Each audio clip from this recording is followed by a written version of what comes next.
আসসালামু আলাইকুম। বিভিন্ন সময় সাইবার হামলা হয়, বিভিন্ন ব্যাংক অ্যাকাউন্ট অথবা বিকাশ অ্যাকাউন্ট হ্যাক হতে পারে, আপনার ফেসবুক অ্যাকাউন্ট হ্যাক হতে পারে, অথবা আপনার অনলাইন সাইটে যে ধরনের অ্যাকাউন্ট রয়েছে সেগুলো হ্যাক হয়ে যেতে পারে।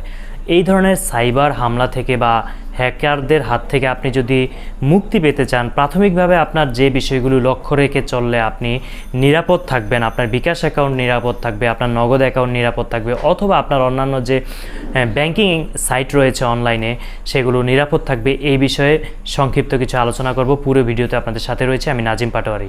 প্রিয় ভিউয়ার্স, সর্বপ্রথম আপনি যখন অনলাইনে, যেহেতু আপনার বিকাশ অ্যাকাউন্ট থাকতে পারে, ব্যাংক অ্যাকাউন্ট থাকতে পারে, অথবা বিভিন্ন social media Facebook account, YouTube account থাকতে পারে, এই সাইটগুলো আপনার থাকার কারণে আপনি যখন মোবাইল থেকে কোনো অনলাইন সাইটে ব্রাউজ করবেন, ব্রাউজ করার সময় অবশ্যই লক্ষ্য রাখবেন ব্রাউজারের যে অ্যাড্রেস রয়েছে বা অনলাইনে যে সাইটটি রয়েছে সেই সাইটটির পূর্বে যাতে HTTPS এই যে লেখাটি লিখতে পাচ্ছেন এটি যাতে থাকে। এটি থাকলে আপনি বুঝতে পারবেন যে এই সাইটটি নিরাপদ।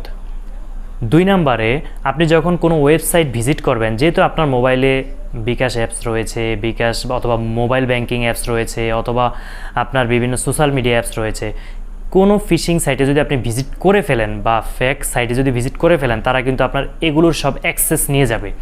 তো আপনি যখন কোনো ওয়েবসাইটে ভিজিট করবেন অবশ্যই সেটার সম্পর্কে আগেই জেনে নেবেন যে এটা কি অথেন্টিক কিনা। এটা কীভাবে জানবেন?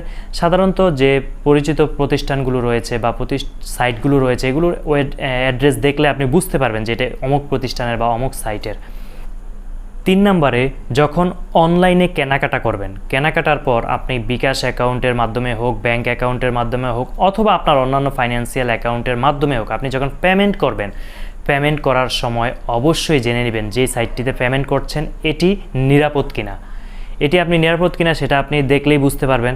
যেহেতু যে সাইটগুলোতে শপিং করতেছেন সেই সাইটগুলো যদি আপনার পরিচিত হয়ে থাকে সেক্ষেত্রে আপনি দেখেই বুঝতে পারবেন যে না, এটাতে আপনি শপিং করলে, পেমেন্ট দিলে বিকাশে এটি নিরাপদ। 4 নম্বরে যে বিষয়টি লক্ষ্য রাখা উচিত, অন্যের মোবাইল, অন্যের কম্পিউটার অথবা অফিসের কম্পিউটারে আপনার যে ব্যাংক অ্যাকাউন্ট, আপনার বিকাশ অ্যাকাউন্ট অথবা আপনার সোশ্যাল মিডিয়ার সাইটগুলো ভিজিট করা থেকে বিরত থাকবেন। আপনি যখন ভিজিট করবেন ওই সাইটগুলোতে কিন্তু আপনার পাসওয়ার্ড অনেক সময় সেভ করে ফেলেন, অথবা ভিজিট করার পর ওই সাইটগুলো, ওই পিসি বা ওই মোবাইলটি আপনার এই সাইটের পাসওয়ার্ড সংরক্ষণ করে ফেলতে পারে অথবা হ্যাক করে ফেলতে পারে। এজন্য অন্যের যে ডিভাইস রয়েছে, মোবাইল হতে পারে, কম্পিউটার হতে পারে, এগুলো থেকে এড়িয়ে চলুন। 5 নম্বরে, বিভিন্ন সময় আমরা লোভনীয় অনেক অফার পাই যা দেখে অনেকেই লুফে নিতে চায়, আর সেক্ষেত্রেই দেখা যায় লোভনীয় অফার দেখে অনেক ফিশিং সাইট বা আপনার ডুপ্লিকেট সাইটে আমরা লগ ইন করে ফেলি অথবা ভিজিট করে ফেলি। তখন ওই সাইটটা আমার ব্যাংক অ্যাকাউন্ট অথবা বিকাশ অ্যাকাউন্ট অথবা আমার সোশ্যাল মিডিয়ার অ্যাকাউন্টের নিয়ন্ত্রণ নিয়ে নেয়। তারপর যে কোনো সাইটে আপনার এই সাইটগুলোর ব্যাংক অ্যাকাউন্ট বা বিকাশ অ্যাকাউন্ট অথবা সোশ্যাল মিডিয়ার পাসওয়ার্ড যখন আপনি লগ ইন করবেন, সেভ অপশনটি আসে, কখনোই পাসওয়ার্ড সেভ করবেন না ওই সাইটটি যদি বা ওই ডিভাইসটি যদি আপনার না হয়ে থাকে অথবা বিশ্বস্ত না হয়ে থাকে, কারণ পাসওয়ার্ড সেভ করলে ওই ব্রাউজারটি কিন্তু এই পাসওয়ার্ডের নিয়ন্ত্রণ নিয়ে গেল। এরপর সর্বশেষ যে বিষয়টি বলতে চাচ্ছি তা হচ্ছে, যে কোনো বিষয় ডাউনলোডের সময়, ফাইল হতে পারে বা কোনো একটি সাইট হতে পারে, সাইট থেকে আপনি যখন কিছু ডাউনলোড করবেন, ডাউনলোড করার সময় অবশ্যই দেখে নেবেন আপনি কি ডাউনলোড করছেন, এটা অথেন্টিক কিনা বা এটা বিশ্বস্ত সাইট কিনা।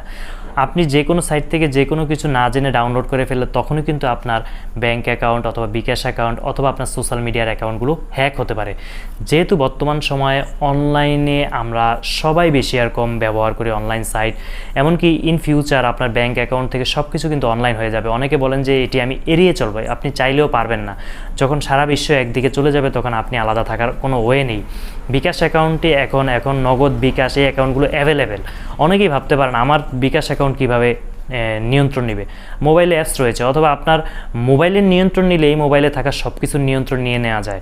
অনেকেই আমরা অনেক বিষয় কম জানার কারণে আমরা দেখা যায় এই সম্পর্কে বিস্তর জানি না। আসলে ছোট্ট একটি ক্লুর মাধ্যমে সে কিন্তু আপনার পুরো নিয়ন্ত্রণ নিয়ে নিতে পারে, আপনার গ্যালারির নিয়ন্ত্রণও নিয়ে নিতে পারে, আপনার মোবাইলের যে ছবি রয়েছে এগুলোর। তাই আপনি যখন কোনো সাইট ভিজিট করবেন অথবা কোনো অনলাইন সাইটে কোনো কাজ করবেন, অবশ্যই যে সাইটে কাজ করবেন তা অবশ্যই বিশ্বস্ত কিনা সেটা নিশ্চিত হয়ে নেবেন। প্রিয় ভিউয়ার্স, এই যে বিষয়গুলো বললাম এগুলো যদি আপনি মেনে চলেন সেক্ষেত্রে আপনার সোশ্যাল মিডিয়া, আপনার ব্যাঙ্ক অ্যাকাউন্ট অথবা আপনার নগদ বিকাশ অ্যাকাউন্টগুলো নিরাপদ থাকবে আশা করি। কোনো বিষয় যদি বুঝতে সমস্যা হয়ে থাকে অথবা আপনার যদি কোনো প্রশ্ন থেকে থাকে আপনি অবশ্যই কমেন্ট করে জানাবেন, আমরা রিপ্লাই দেওয়ার চেষ্টা করব। প্রিয় ভিউয়ার্স, এই ধরনের নিত্য নতুন তথ্যবহুল ভিডিও আমাদের চ্যানেলে নিয়মিত আপলোড করা হয়, তাই চ্যানেলটি ইউটিউবে সাবস্ক্রাইব করুন এবং ফেসবুকে ফলো করুন। আমাদের সাথে থাকার জন্য অসংখ্য ধন্যবাদ। আল্লাহ হাফেজ।